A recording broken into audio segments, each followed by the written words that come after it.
everybody's all like, no, next game. We got a long way to go. So he's focused, and I need you to stay focused. Because I'm asking you to pull off another victory this week. We got one more day, Michigan. One more day. I love you back.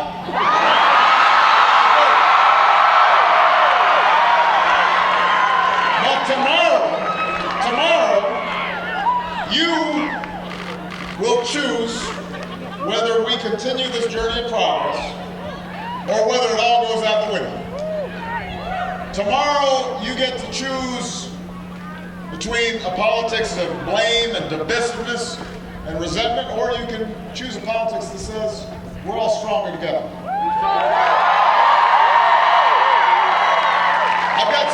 I've got some friends with me here who believe in that better politics. Your outstanding U.S. Senator Gary Peters is in the House. Representative Debbie Dingell. Representative Brenda Lawrence. Representative Sandy Levin. Some people who aren't quite as famous, but I want to take a minute to thank, because I'm feeling a little sentimental. This is going to be probably my last day of campaigning for a while.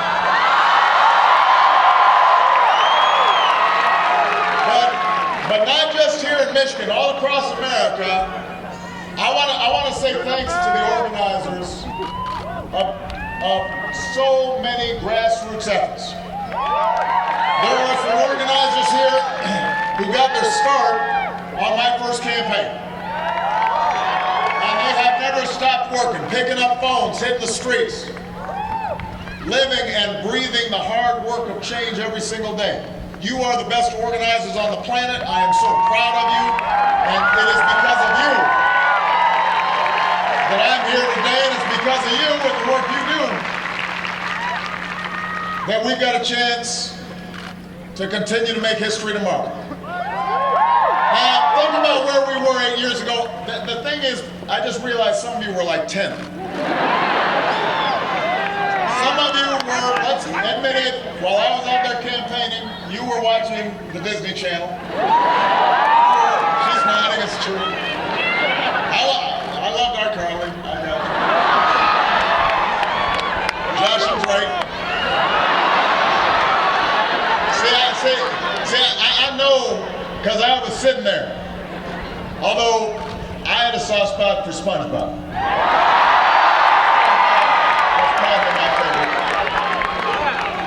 Because Malia and Sasha, they wouldn't let me watch what I wanted to watch.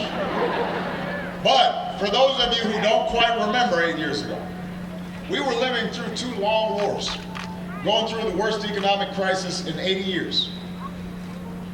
And because of the resilience and strength of the American people, but also because you gave me a chance to put in place policies on behalf of working families, we were able to turn the page. We took what could have been a Great Depression and turned it into recovery. Our businesses turned job losses into 15.5 million new jobs. We saw an auto industry that was flat on its back roar its way back to break new records. Brought the unemployment rate in Michigan below the national average, and across the nation cut the unemployment rate in half. Last year, incomes went up faster than any time in 30 years. Poverty went down faster than any time in 30 years. 20 million Americans have health insurance that didn't have it before. We doubled our production of clean energy. Became the world leader in fighting climate change. Brought home so many of our men and women in uniform. Took out Osama bin Laden. High school graduation rates all-time high. College graduation all-time high. Marriage equality a reality from coast to coast.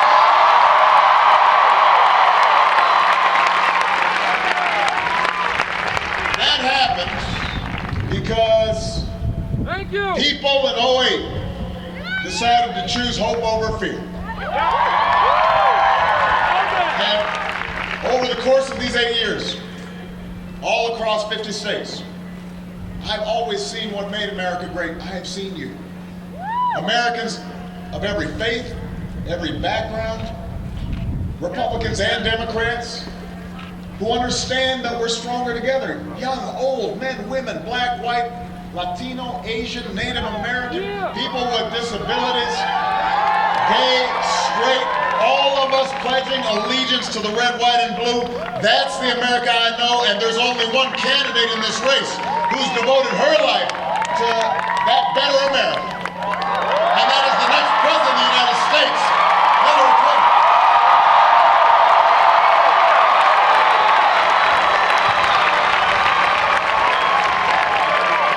But Michigan, all that progress goes down the drain if we don't win tomorrow.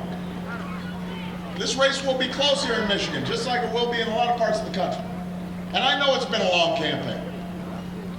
And the end of every campaign brings all kinds of craziness and negative ads and noise and distractions. And for those of you who are voting for the first time, I know sometimes you think, well, this is kind of strange. It's not always like that. I want you to tune all the noise. And I want you just to focus, because the choice you face when you step into the voting booth, it really could not be clearer. Donald Trump is temperamentally unfit to be commander-in-chief. Look,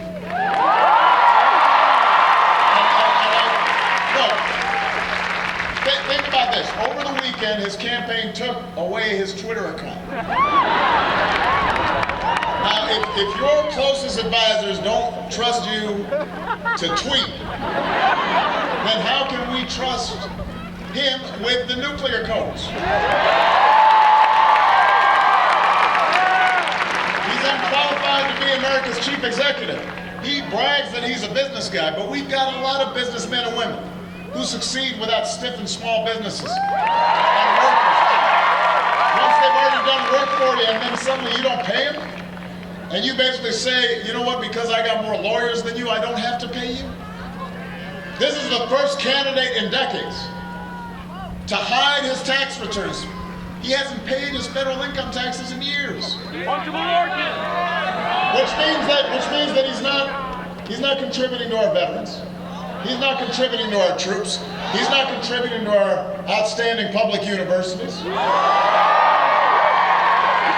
And by the way, since we're in Michigan, I take a look at what he said about the auto industry. Now remember, when I came into office, the industry was flat on its back. And we made some tough decisions to bring workers, management, everybody together in order to revitalize the industry. Just last summer, Donald Trump said, you could have let it go bankrupt, frankly. Wow. Now, wow. I want you to understand, had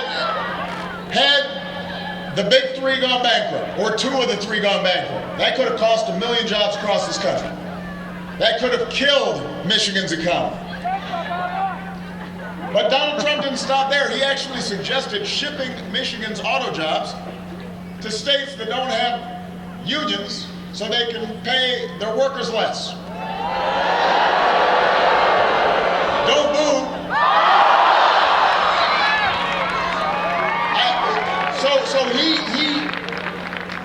He said this, look it up. He said, squeeze Michigan, make Michigan hurt, then your auto workers would have no choice but to accept less pay. That is not somebody who's a champion for working people. Don't boo. He can't hear your boos, but he'll hear your votes tomorrow.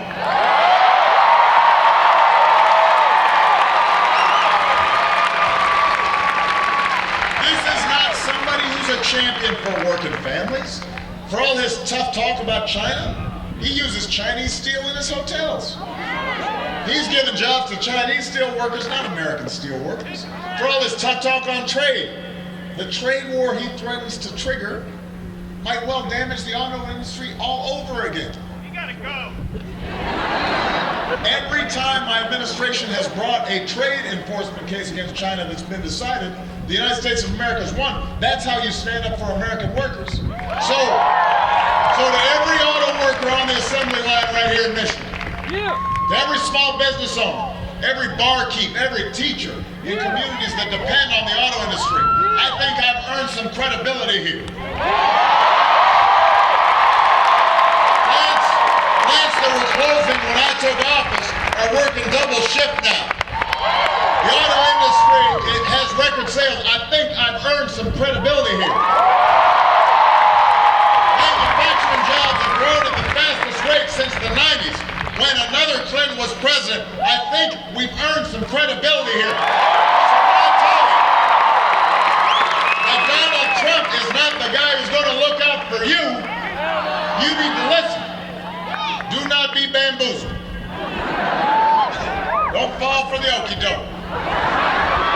In his 70 years on earth, the Donald has never shown any regard for working folks. I don't think he knows working people. Except for the folks who clean up in his hotels and the folks who mow the fairway on his golf course. He didn't care about working people then, he won't now. Meanwhile, Hillary Clinton is going to put forward the biggest investment in new jobs since World War II. She's got plans to grow manufacturing, plans to boost people's wages, plans to help students with their college debt. Specific plans, not vague plans, not imaginary plans, not plans that don't add up. She knows how to do it. And that's why she needs to be the next president of the United States.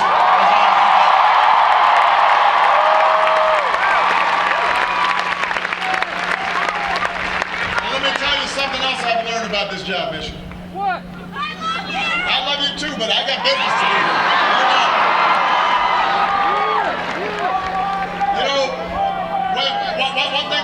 One thing you learn about this job is who you are. What you are doesn't change once you move into Oval Office. It only gets magnified. A spotlight is put on you. It's like an EKG for your character.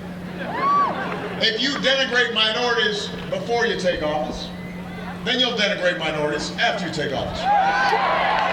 If you think of immigrants as criminals and rapists when you're running for office, then that's how you're going to think once you're in office. If you mock people with disabilities or treat women as objects, Never Trump!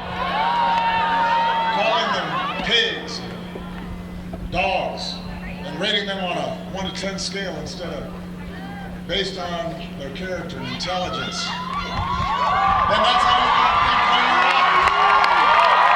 If you insult POWs and talk down our troops and say you know more than our generals do about fighting terrorism, even though you don't know the difference between Shia and Sunni, and that's how you're going to conduct yourself as a commander-in-chief. You know, it's bad being arrogant when you know what you're talking about. But it's really bad being arrogant when you don't know what you're talking about.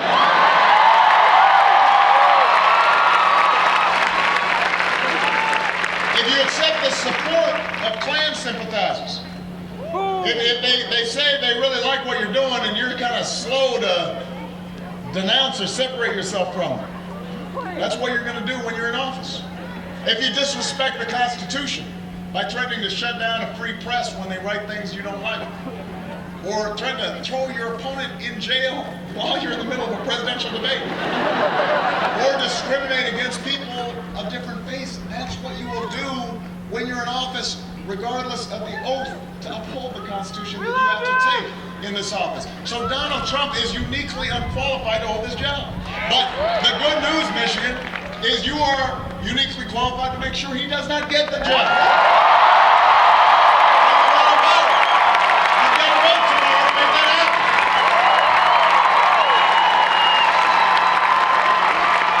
And the good news is you don't just have to vote against something, you actually have a candidate who's worthy of your vote. A candidate who's steady, a candidate who's tested. Probably the most qualified person ever to run for this office. The next president of the United States, Hillary Clinton.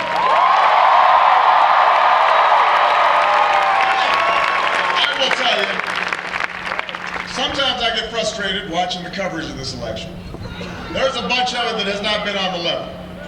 But I want to tell you something right now. The way campaigns have unfolded, we just start accepting crazy stuff as normal. And people, if they just repeat attacks enough and outright lies over and over again, as long as it's on Facebook and people can see it, as long as it's on social media, people start believing it.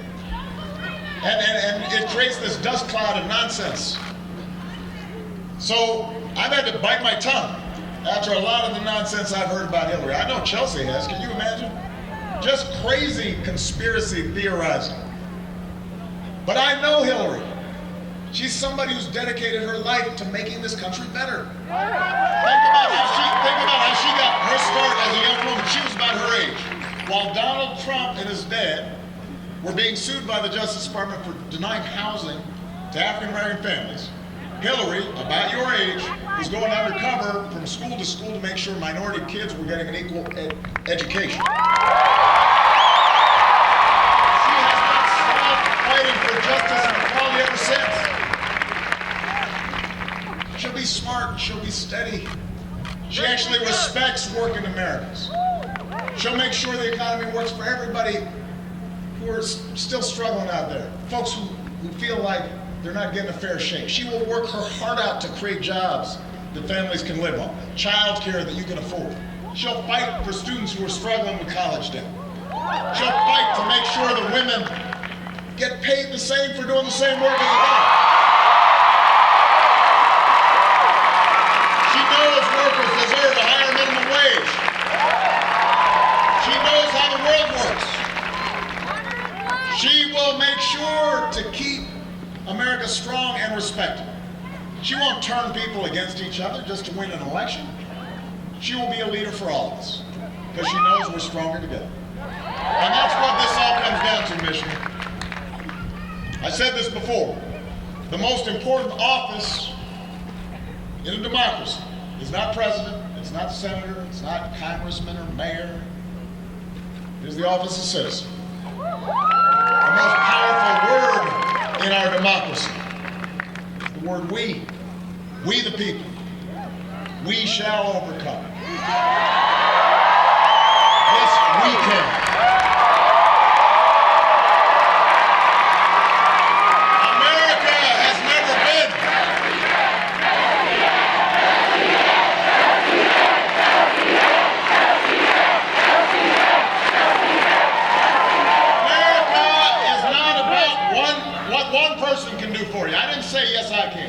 I said, yes, we can. I told you I wasn't a perfect man, wouldn't be a perfect president, but I said I will work alongside you. I will work as hard as I can to make sure that all of us together can advance the causes we believe in, what we can achieve together through this sometimes frustrating, often slow, but ultimately enduring role that we play in self-government. This is what this country runs on, is you deciding that you care enough about it to get involved. Even when the odds are steep, even when the road is long, that's our history. That's why patriots chose revolution over tyranny. That's how GIs your age defeated fascism. That's how women found the courage to reach for the ballot. That's how marchers crossed the bridge in Selma. That's how workers organized for collective bargaining and better wages. They did it together. In this country, you don't have to be born to wealth or privilege to make a difference. You don't have to practice a certain faith or look a certain way to bend the arc of history in a better direction. We hold these truths to be self-evident. That all men are created equal. That we are endowed by our Creator with certain inalienable rights. That's what makes America exceptional. All of us equal. All of us having a voice. All of us making a claim on the American dream. All of us fulfilling our responsibilities and not just enjoying the rights of this incredible nation, this amazing experiment in self-government. That's what it's about. And so, Michigan, whatever credibility I've earned after 8 years as president, I am asking you to trust me on this one. I already voted. I voted for Hillary Clinton. Absolutely confident that when she is president, this country will be in good hands. But I'm asking you to do the same, especially the young people here. It isn't that often in your life where you know you can make a difference. Not that often you got a chance to move history in a better direction. This is one of those moments. This is one of those moments. Don't let it slip away.